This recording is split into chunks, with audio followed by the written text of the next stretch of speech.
有个时候，佛陀住在舍卫城的祇树林己孤独园。那时，佛陀召集出家弟子们坐在他的身边。佛陀对出家弟子们说：弟子们，我现在要对你们说因缘法，你们要认真的听，你们要仔细的思考。出家弟子们回答：世尊，我们会认真的听，我们会仔细的思考，恭请世尊您说法。弟子们，什么是因缘法呢？弟子们因为不明白出生在世间有生命的众生都是很痛苦的，不明白痛苦的根源是贪爱，不明白要灭尽痛苦就要先灭尽贪爱，不明白要灭尽贪爱就要修习八正道，不明白苦集灭道四圣谛就叫做无明，以无明为前提条件就会产生身体行为、口说言语、内心念想。这些行为、言语、念想的行为简称为行。也就是说，以无明为前提条件就会产生出行，以身体行为、口说言语、内心念想的行为为前提条件就会在眼睛、耳朵、鼻子、舌头、身体触摸感觉、内心产生出各种认识、分别、判断，简称这些认识、分别、判断为识。也就是以行为前提条件就会产生出识，以眼睛、耳朵、鼻子、舌头、身体触摸感觉、内心产生出各种认识、分别、判断为前提条件就会产生出精神思想和世间的物质事物，这些产生出来的精神思想简称为名，这些世间的物质事物简称为色，总称精神和物质为名色。前面已经说过了，眼睛、耳朵、鼻子、舌头、身体触摸感觉、内心产生出来的各种认识、分别、判断简称为识。简要的说就是以识为前提条件就会产生出名色，以精神思想和物质事物为前提条件就会产生出接触外界事物事情进入内心的地方，也就是会产生出眼睛、耳朵、鼻子、舌头、身体触摸、内心接触外界的地方，简称它们为六处：眼处、耳处、鼻处、舌处、身处、意处。前面说过了，精神思想和物质事物简称为名色，再将眼处、耳处、鼻处、舌处、身处、意处简称为六处，所以就可以简要的说成，以名色为前提条件就会产生出六处，以眼睛、耳朵、鼻子、舌头、身体触摸、内心接触外界的地方为前提条件，当外界的事物事情被眼睛、耳朵、鼻子、舌头、身体触摸、内心感知后，也就是眼睛看见事物后，耳朵听到声音后，鼻子闻到气味后，舌头尝到味道后，身体触摸到东西后，内心由接触外面的事物事情升起思想后，就会产生出来认知。这些眼睛、耳朵、鼻子、舌头、身体触摸、内心由接触外面的事物产生出的各种认知称为眼处、耳处、鼻处、舌处、身处、意处，简称为六处。要注意，六处与之前说的六处不同，六处说的是眼睛、耳朵、鼻子、舌头、身体触摸、内心接触外界事物的地方，是接触的地方，而不是接触外界事物后产生的认知。一定要注意它们之间的区别。眼睛、耳朵、鼻子、舌头、身体触摸、内心接触外界事物的地方，也就是还没有与外界的事物接触产生认知，一定不要与六处弄混淆了。之前说眼睛、耳朵、鼻子、舌头、身体触摸、内心接触外界的地方，称它们为眼处、耳处、鼻处、舌处、身处、意处，简称为六处。眼睛、耳朵、鼻子、舌头、身体触摸、内心由接触外面的事物产生出的各种认知称为眼处、耳处、鼻处、舌处、身处、意处，简称为六处。那么可以简要的描述为，以六处为前提条件就会产生出六处，以眼睛、耳朵、鼻子、舌头、身体触摸、内心由接触外面的事物产生出的各种认知为前提条件，就会产生出喜怒哀乐等等各种感受，简称这些感受为受。前面说过，眼睛、耳朵、鼻子、舌头、身体触摸、内心由接触外面的事物产生出的各种认知称为眼处、耳处、鼻处、舌处、身处、意处，简称为六处。那么简要的说，以六处为前提条件就会产生出各种感受，以各种感受作为前提条件就会产生出各种贪爱。眼睛看见事物，对看见的事物产生贪爱；耳朵听到声音，对听到的声音产生贪爱；鼻子闻到气味，对闻到的气味产生贪爱；舌头尝到味道，对尝到的味道产生贪爱；身体触摸到事物，对触摸到事物的感觉产生贪爱；内心接触外面的事物，对接触事物升起的思想产生贪爱，以及内心接触各种思想、修行的方法后，在内心产生贪爱，这些都简称为爱。简要的说，就是以各种感受为前提条件，就会产生出各种爱；以各种贪爱为前提条件，就会产生出执着、执取，对这些产生的欲望，不合乎因果的见解，与解脱无关的境界与禁忌，有我真实存在的论点，执着不舍，坚持不放，产生了追求获得这些事物的行为、言语、念想，就被称为取。简要的说，就是以爱为前提条件，就会产生出取；以对欲望不合乎因果的见解，与解脱无关的境界与禁忌，有我真实存在的论点，执着不舍，坚持不放，有了追求获得这些事物的行为、言语、念想作为前提条件，就会产生因缘果报，做善事得善报，做恶事得恶报。对欲望执着和追求，对世间事物执着和追求，对内心思想念想执着和追求，做出了具体实际的行为、言语、念想，就会产生出因缘果报。有了追求获得这些欲望、事物、思想念想的行为、言语、念想，就会产生出来各种因缘果报，这个就称为有，也就是产生了因缘果报。前面说过了，对这些产生的欲望、不合因果的见解，与解脱无关的境界与禁忌，有我真实存在的论点，执着不舍，坚持不放，有了追求获得这些事物的行为、言语、念想，就被称为取。那么就可以简要的说，以取为前提条件，就会产生出有；以因缘果报为前提条件，世间有生命的众生就会出生、投胎，再次的出生到不同的地方，也会显现和升起世间的物质、身体、感受、念想、行为、认识、分别、判断，这些简称为生。之前说因缘果报简称为有，那么就可以简要的说，以有为前提条件，就会出现各种生，以出生、投胎，再次的出生到不同的地方，显现和升起世间的物质、身体、感受、念想、行为、认识、分别、判断为前提条件，世间有生命的众生就会有衰老、牙齿掉落、头发变白、皮肤老化、生皱纹、死亡、灭亡、消失。那些显现和升起的世间物质、身体、感受、念想、行为、认识、分别、判断也会崩塌瓦解、衰老、死亡，逐渐消失不见，这些简称为老死。也就是说，以出生、投胎，再次的出生到不同的地方，显现和升起世间的物质、身体、感受、念想、行为、认识、分别、判断为前提条件，就会有忧愁、悲伤、苦闷、忧虑、绝望、衰老、死亡等等痛苦和烦恼的产生。简要的说，就是以生为前提条件，就会有忧愁、悲伤、苦闷、忧虑、绝望、衰老、死亡等等烦恼和痛苦的产生。弟子们，这些就是世间烦恼和痛苦聚集的过程，这些就是世间人生死轮回的原因，这就是因缘法。弟子们，如来再来重复简要的说一遍，以不明白出生在世间有生命的众生都是很痛苦的，不明白痛苦的根源是贪爱，不明白要灭尽痛苦就要先灭尽贪爱，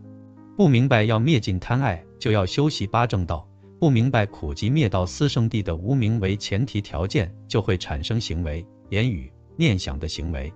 以身体行为、口说言语、内心念想的行为为前提条件，就会在眼睛、耳朵、鼻子、舌头、身体触摸感觉，内心产生各种认识、分别、判断。以眼睛、耳朵、鼻子、舌头、身体触摸感觉，内心产生各种认识、分别、判断为前提条件，就会产生出精神思想和世间的物质事物。以精神思想和物质事物为前提条件，就会产生出接触外界事物事情进入内心的地方，也就是会产生出眼睛、耳朵、鼻子、舌头、身体触摸、内心接触外界的地方。以眼睛、耳朵、鼻子、舌头、身体触摸、内心接触外界的地方为前提条件，当外界的事物事情被眼睛、耳朵、鼻子、舌头、身体触摸、内心感知后，也就是眼睛看见事物后，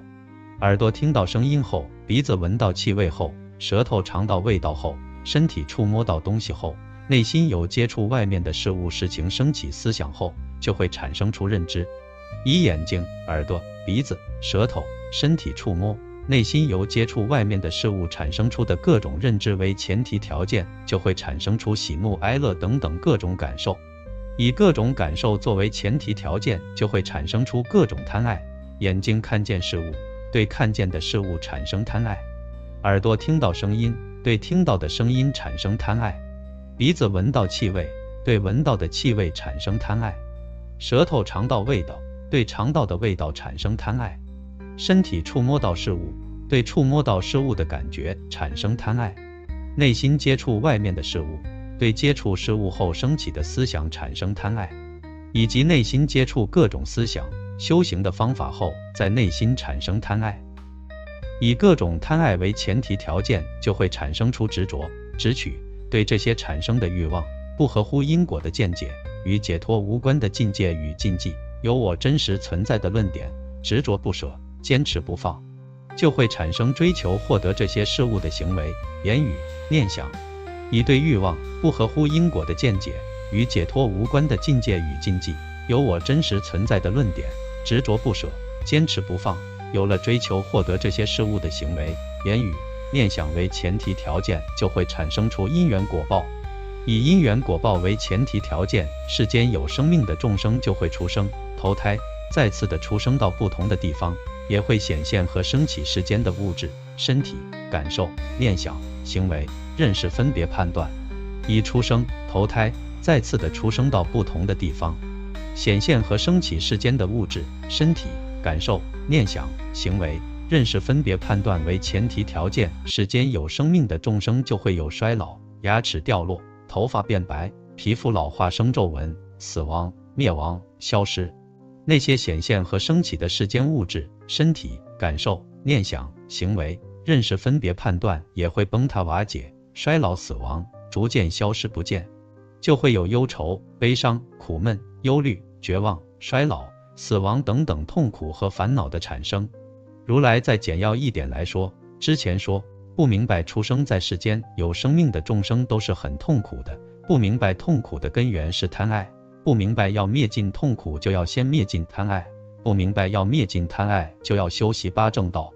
不明白苦集灭道四圣谛就叫做无明。身体行为、口说言语、内心念想，这些行为、言语、念想的行为简称为行。眼睛、耳朵、鼻子、舌头、身体触摸的感觉，内心产生出的各种认识、分别、判断，简称这些认识、分别、判断为识。精神思想和世间的物质事物，精神思想简称为名，世间的物质事物简称为色，总称精神和物质为名色。眼睛、耳朵、鼻子、舌头、身体触摸，内心接触外界的地方，眼触、耳触、鼻触、舌触、身触、意触，简称为六触。眼睛、耳朵、鼻子、舌头、身体触摸，内心由接触外面的事物产生出的各种认知，称为眼触、耳触、鼻触、舌触、身触、意触，简称为六触，可以更简要的称为触。喜怒哀乐等等各种感受，简称这些感受为受。各种贪爱，眼睛看见事物，对看见的事物产生贪爱；耳朵听到声音，对听到的声音产生贪爱；鼻子闻到气味，对闻到的气味产生贪爱；舌头尝到味道，对尝到的味道产生贪爱；身体触摸到事物，对触摸到事物的感觉产生贪爱；内心接触外面的事物，对接触事物后升起的思想产生贪爱，以及内心接触各种思想修行的方法后在内心产生的贪爱，这些简称为爱。执着、执取，对这些欲望不合乎因果的见解，与解脱无关的境界与禁忌，有我真实存在的论点，执着不舍，坚持不放，产生了追求获得这些事物的行为、言语、念想，就简称为取。执着不舍，坚持不放，对世间事物执着和追求，对内心思想念想执着和追求，表现出行为、言语、念想。有了追求获得这些欲望、事物、思想念想的行为、言语、念想，就会产生出来各种因缘果报，这个就称为有。世间有生命的众生出生、投胎，再次的出生到不同的地方，也会显现和升起世间的物质、身体、感受、念想、行为、认识、分别、判断，这些简称为生。世间有生命的众生衰老、牙齿掉落、头发变白、皮肤老化生皱纹、死亡、灭亡、消失。那些显现和升起的世间物质、身体、感受、念想、行为、认识、分别、判断也会崩塌瓦解、衰老死亡，逐渐消失不见，这些就简称为老死。那么就可以更加简要的说成是，以无明为前提条件就会产生出行，以行为前提条件就会产生出识，以识为前提条件就会产生出名色，以名色为前提条件就会产生出六处，以六处为前提条件就会产生出处，以处为前提条件就会产生出受，以受为前提条件就会产生出爱，以爱为前提条件就会产生出取，以取为前提条件就会产生出有，以有为前提条件就会产生出生，以生为前提条件就会产生出忧愁、悲伤、苦闷、忧虑、绝望、衰老、死亡等等的烦恼和痛苦。弟子们，这就是因缘法。所以弟子们明白了出生在世间有生命的众生都是很痛苦的，明白了痛苦的根源是贪爱，明白了要灭尽痛苦就要先灭尽贪爱，明白了要灭尽贪爱就要修习八正道，明白了苦集灭道四圣谛，那么这个无明就被除灭了，就不会产生行为、言语、念想的行为。因为身体行为、口说言语、内心念想的行为没有了，就不会在眼睛、耳朵、鼻子、舌头、身体触摸感觉、内心产生各种认识、分别、判断。因为眼睛、耳朵、鼻子、舌头、身体触摸感觉、内心没有各种认识、分别、判断，那么就不会产生出精神思想和世间的物质事物。因为精神思想和物质事物没有了，就不会产生出接触外界事物事情进入内心的地方，也就是不会产生出眼睛、耳朵、鼻子、舌头、身体触摸、内心接触外界的地方。因为眼睛、耳朵、鼻子、舌头、身体触摸，内心没有接触外界的地方，那么外界的事物事情就不会被眼睛、耳朵、鼻子、舌头、身体触摸，内心感知，也就是耳朵不会听到声音，鼻子不会闻到气味，舌头不会尝到味道，身体不会触摸到东西，内心没有接触外面的事物事情，就不会升起思想，就不会产生出来各种认知。因为眼睛、耳朵、鼻子、舌头、身体触摸，内心没有接触外面的事物产生各种认知，就不会产生出喜怒哀乐等等各种感受。因为没有各种感受，就不会产生出各种贪爱。眼睛没有看见事物，就不会对事物产生贪爱。耳朵没有听到声音，就不会对声音产生贪爱。鼻子没有闻到气味，就不会对闻到的气味产生贪爱。舌头没有尝到味道，就不会对尝到的味道产生贪爱。身体没有触摸到事物，就不会对触摸到事物的感觉产生贪爱。内心没有接触外面的事物，就不会由这些外面的事物产生思想，不会贪爱这些产生的思想。以及内心没有接触各种思想、修行的方法，就不会贪爱这些思想和修行的方法。没有各种贪爱，就不会产生出执着、执取，就不会产生欲望，不合乎因果的见解，与解脱无关的境界与禁忌，有我真实存在的论点，当然也不会对他们执着不舍，坚持不放，不会产生追求获得这些事物的行为、言语、念想。没有对欲望、不合乎因果的见解，与解脱无关的境界与禁忌，有我真实存在的论点，执着不舍，坚持不放，没有追求获得这些事物的行为、言语、念想，就不会产生因缘果报。没有因缘果报，世间有生命的众生就不会出生、投胎，再次的出生到不同的地方，也不会显现和升起世间的物质、身体、感受、念想、行为、认识、分别、判断。没有出生、投胎，再次的出生到不同的地方，没有显现和升起世间的物质、身体、感受、念想、行为、认识、分别、判断。世间有生命的众生就不会衰老、牙齿掉落、头发变白、皮肤老化生皱纹、死亡、灭亡、消失，也就没有这些世间物质、身体、感受、念想、行为、认识、分别、判断的显现和升起，既然没有显现和升起它们，它们也就不会崩塌瓦解、衰老死亡，逐渐消失不见，就不会有忧愁、悲伤、苦闷、忧虑、绝望、衰老、死亡等等痛苦和烦恼产生。弟子们简要的说，就是无明灭除后就不会产生出形，形灭尽后就不会产生出识，识灭尽后就不会产生出名色，名色灭尽后就不会产生出六处，六处灭尽后就不会产生出处，处灭尽后就不会产生出受，受灭尽后就不会产生出爱，爱灭尽后就不会产生出取，取灭尽后就不会产生出有，有灭尽后就不会产生出生，生灭尽后就不会产生出忧愁、悲伤、苦闷、忧虑、绝望、衰老、死亡等等痛苦和烦恼。这样就从世间一切的烦恼和痛苦中解脱了出来，这样就从生死轮回中永远的解脱了出来。弟子们，这些就是世间烦恼和痛苦除灭殆尽的过程，这些就是世间人或众生生死轮回除灭的过程，这些就是从生死轮回中解脱出来的修行方法。佛陀说法后，听法的出家弟子们都再次的顶礼佛陀，随喜赞叹佛陀说法的无量功德，他们都按佛陀所说的法去修行。